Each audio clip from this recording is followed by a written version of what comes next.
All right, in today's video, we are talking digestion, but more specifically, how do we break down protein and why do we need to be so interested in our digestive enzymes? And I've got my friend Jill here with me today from Metagenics Midwest, and we are just gonna bring this to you guys because this was a big topic. We sat here, we tried to figure out the approach because digestion is so multifaceted and there's so many different ways to look at it. And I think when people come in to see me for nutrition counseling, they're sort of this, it's like, oh, they went to see the gallbladder doctor, or they went to see the stomach person or the liver, or, you know, they're this piece and part. And so what my job is to do is to look at them from a holistic perspective and say, where is it coming from? Uncover that root cause. Right. So because gas, fatigue, bloating, these can be so many things that lead to it. Yeah. And we cascade. And of course, stress. You mentioned stress earlier. So touch on that. Let's talk about how stress starts the poor digestion cascade. It is so real. So let's go to a midlife crises kind of stress, right? Mm-hmm. I'm going a little bigger than just the daily of life. That there's some sort of trigger and your brain is in fight or flight. In other words, you are in survival mode, right? Well, it could be getting the kids off to school, your job, deadlines, appointments. Emotional stress. Yeah, right. What fight with do your spouse, I do? Or, yeah. Right. And so raising a teenager. Some people, the digestion shuts down and they're just not hungry. Some people, they want to eat more, right? And use the serotonin of carbohydrate consumption to feel better. That's a classic evening eating, right? Stress eating, right? Yeah. So let's go to fight or flight, that your brain got that phone call and you're just repeating it in your head and you're living in a stressful time of your life. So what happens in the body is that all your energy goes out to the extremities rather than the internal organs so that you can run from the tiger. So what happens as a result is your stomach acid shuts down. And that is your first line of defense of breaking down bugs that might be in the food, as well as breaking down protein. So we're back to protein. Yeah. That when you are in fight or flight, your stomach acid, it just doesn't produce as much. Well, your body's more interested in getting you to run from the saber-toothed tiger than digesting your sandwich, right? And so you might eat, but that doesn't mean that protein got broken down all the way. And so it stays as a large molecule as it's going through the tube. And then lo and behold, you get constipation. And that it stems from the stomach not having enough hydrochloric acid to break said protein down. Yeah, it's interesting when I work with people who are constipated and I say, we need digestive enzymes. We need enzymes at the stomach level because there's a multitude of different digestive enzymes. So if we said we have enzymes for the stomach, the pancreas, and the gallbladder, I think those would be the big ones we would look at. Right. And so we need enzymes in all of those places. So when you start to tell people, oh, you need enzymes up here, and they're like, but my problem's down here, it's a little hard for them to conceptualize. But if we break everything down at the stomach level, and if we're talking protein, and when I do labs on people, and I see protein deficiencies all the time, and people are like, they're like, I eat so much protein, and I'm like, well, I think a lot of people actually don't get as much protein as they think they're getting, and then they're unable to actually break that protein down into small enough particles, or let's say the steak, or even the walnuts, or whatever the food is that has that protein. If you don't have the proper enzymes to break it down into small enough particles, you're not going to have the protein molecule to then absorb, then to be able to utilize for muscle building or immune function or muscle repair, or retention, whatever that is, brain health. So we talk often about getting it going from here, right? So what are What do we typically like to use then? I'll let you answer that question about when we're trying to get people at the stomach level. What's our go-to? So at the stomach level, as I mentioned, is betaine hydrochloride, right? So that is literally hydrochloric acid, Right. specific for the stomach. And what the job of hydrochloric acid is to denature protein and kill bugs that might be in your food. So it's your first defense from food poisoning, from candida, from parasites, from bacteria that are riding on your vegetables, right?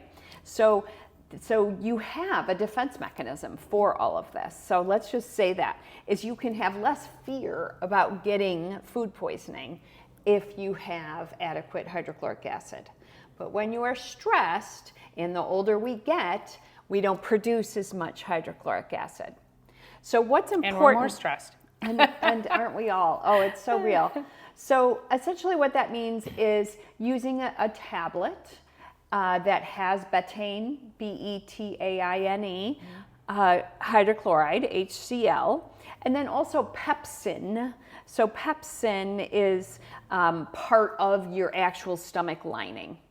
And so then what that does is it breaks protein into amino acids.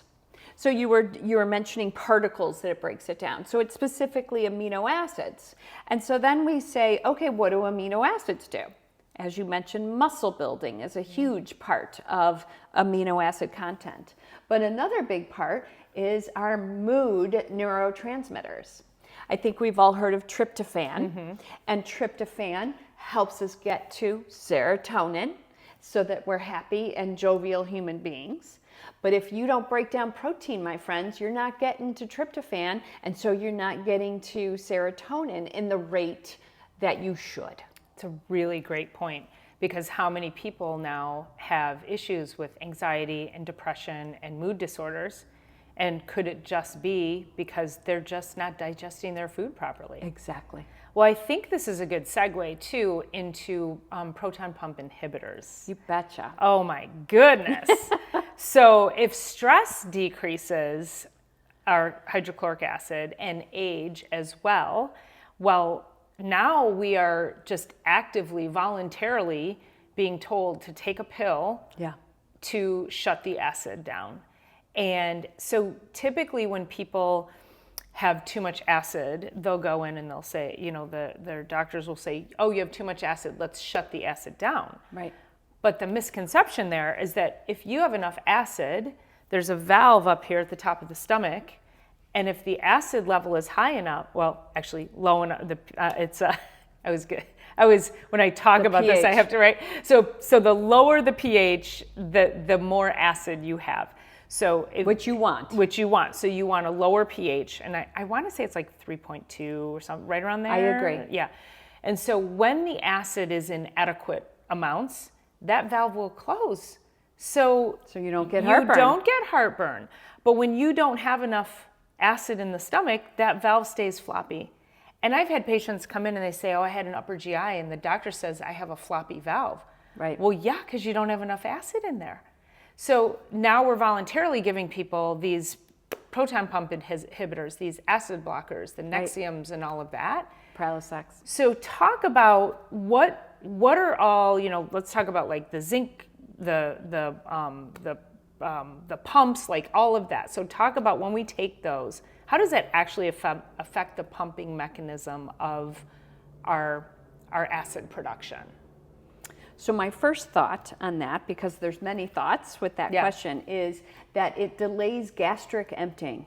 And so what that means is that the steak is going to sit in your stomach longer because you didn't have enough acid to trigger gastric emptying. And so when the steak, an entire meal, the carbs and whatever it is sitting in the stomach longer, it putrefies. It rancidifies if it's a fat, right? It ferments if it's a carbohydrate. So putrefy is a protein thing.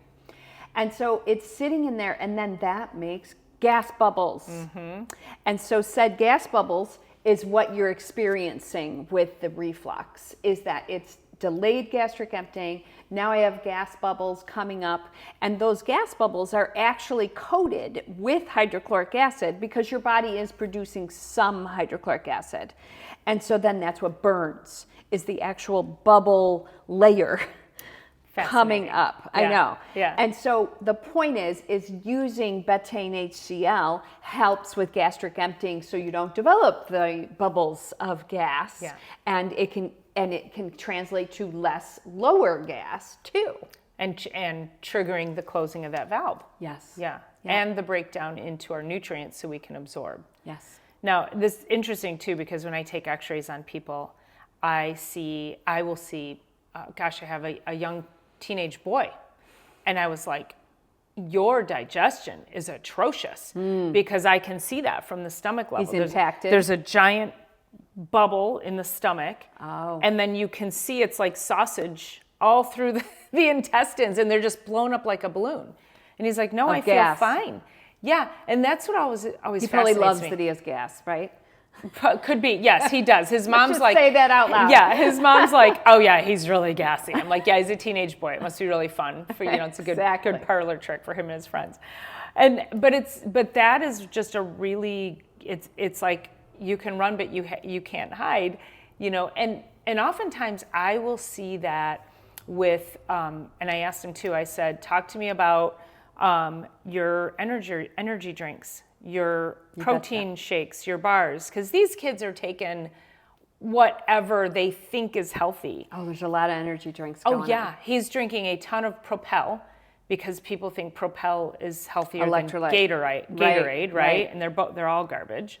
But artificial sweeteners, flavors, colors, you'll see that kind of thing. That also shuts down the stomach acid. It prevents that from being as low or optimal. Because high as it can. caffeine puts you in a stress state that shuts everything Yeah, down. absolutely. Let's just point that out for a moment. Right. Yeah. Whether Like again, 150 milligrams of caffeine, that's a lot of caffeine. it is, yeah. And so that can induce the fight or flight response. And those monster drinks, I mean, all of that. Yeah. So we're doing it to ourselves, which is what's really interesting, right? No doubt. And so we're doing it to ourselves. So then we go to the doctor and we're given an acid blocker and told you're fine without any coaching as far as like, this is what you need to be doing for your diet, your lifestyle, your food. We could It's go there, crazy. but Yeah, it's real. It That is does real. happen. Yeah, absolutely. So the acid blockers are another, I think, big detriment. So if we were to, personally, probably one of the top things that I've helped people do over the years is get them off of the acid blockers. Right. And that is a weaning process, as you know. Yes. So, so talk a little bit about the healing. Like, how do we heal the stomach in that process?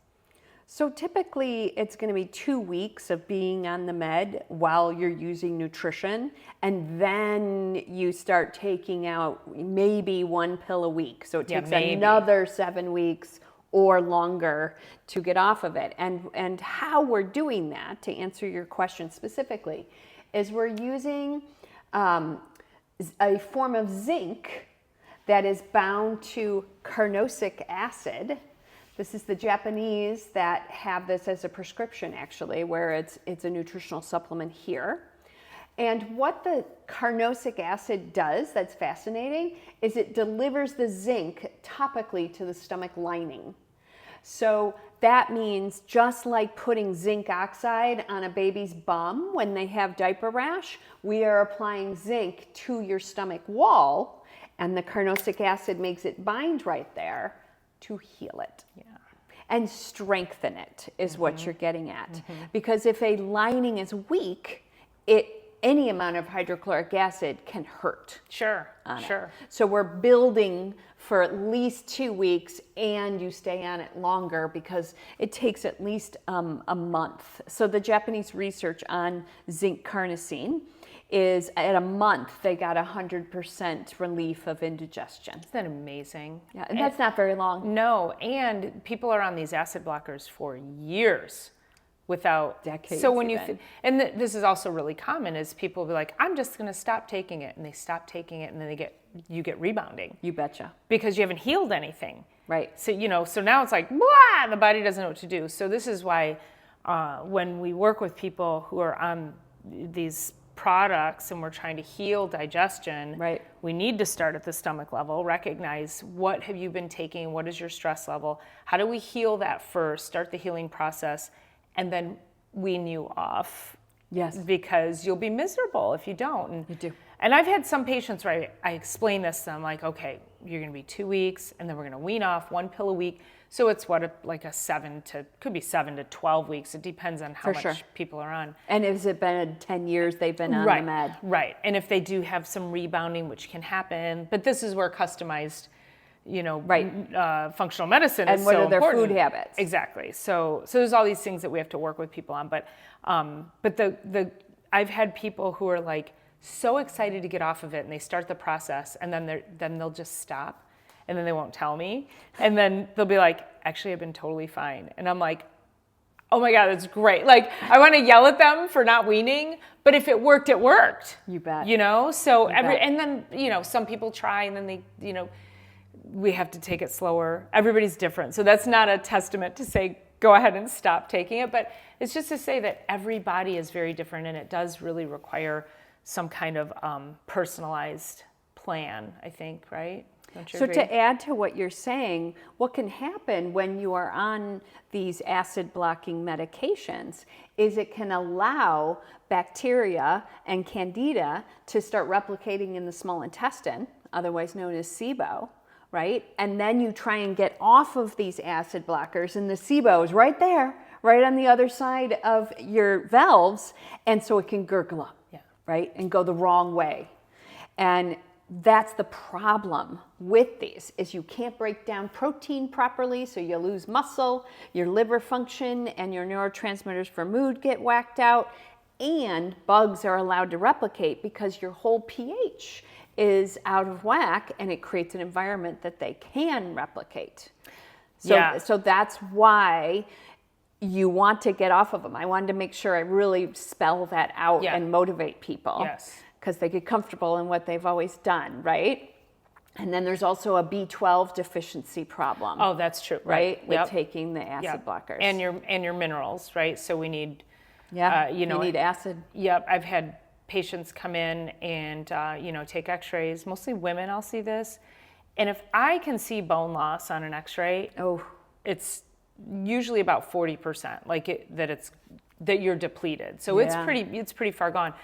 And then they'll say to me, but I've been taking calcium for years. Well, they're also on an acid blocker. They're probably on the wrong form of calcium. Their body hasn't been able to absorb the calcium because they've been on the acid blockers. Right. Calcium needs acid to absorb. It does. So when you're taking these, it is doing so much damage, to your point, downstream.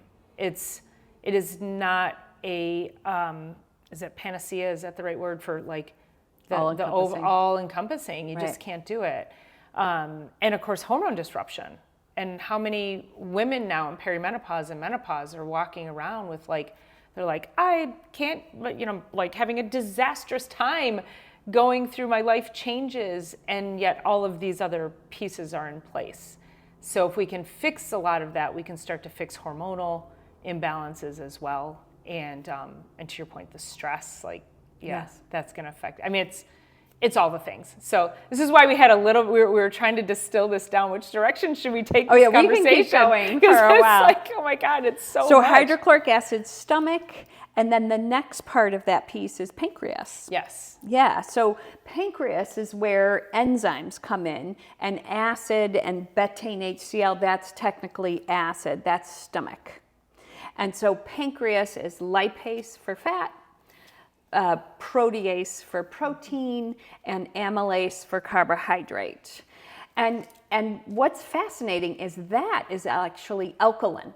The pancreas is alkaline, the stomach is acidic. And it goes that way all through the intestines. Yeah. It goes keep acid, the pump alkaline. going. Yeah. And which also, that's what keeps the valves opening and closing, right? So when it's appropriate, the valve will open. When it's appropriate, the valve will shut. And if you can maintain those proper pHs throughout, that's where great digestion comes in. But how many people are doing that? So enzymes in pancreatic enzymes, it's both hard stool and loose stool that would indicate that your pancreas isn't working quite right. Because if you think about food that didn't get broken down all the way, the body could put water in it and try and move it out. But really, diarrhea, you guys, is constipation.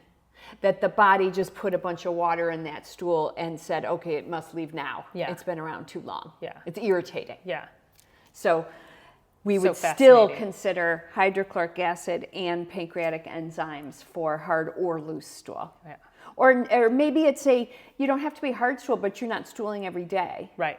That's a problem. Well, and I've had patients with some severe chronic issues, cancers, autoimmune issues, who don't have bowel irregularities.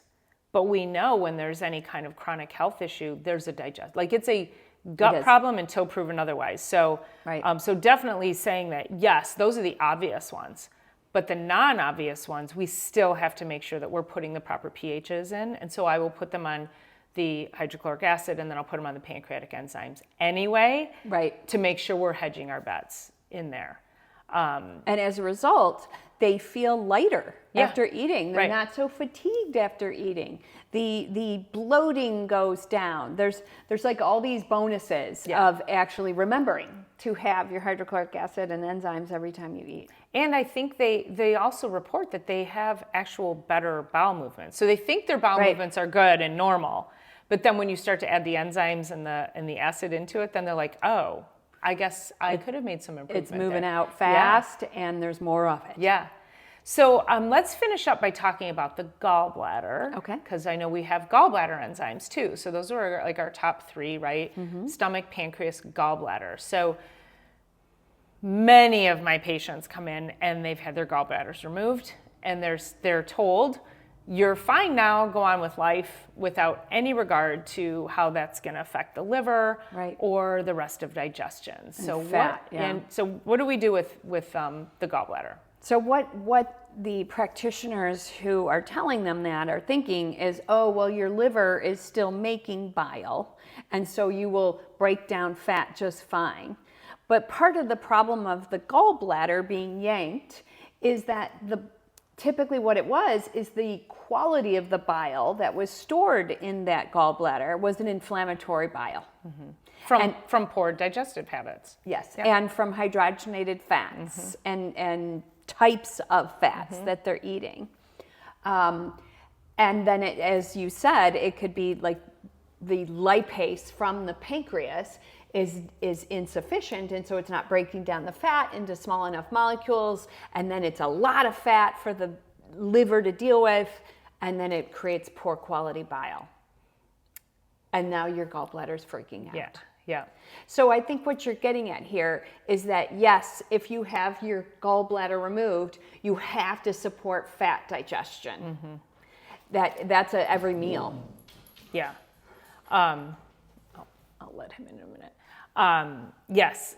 So yeah, we'll finish up here and then I'll let him in. I think we got a few minutes. Okay. Yeah, I think it's even more important if you've had a organ removed. Oh yeah, you got to pay attention. You've got to make sure you're making up for what those organs used to do. Right. So oh, hi. Give us a few minutes. So if and how many people do I know that they then end up with like liver issues? So now we can get non-alcoholic fatty liver. Right. Because you haven't given the liver the opportunity, you don't have the gallbladder for your fat digestion. Right. You don't have enough lipase coming from the pancreas. And now where's all that fat going to go? Because the body doesn't know what to do with it. So now it's like, yeah. So we end up with non-alcoholic fatty liver, which is running rampant these days based Sure is. on our toxic overload and our poor quality diets. And so I think really what this comes down to is supporting the body.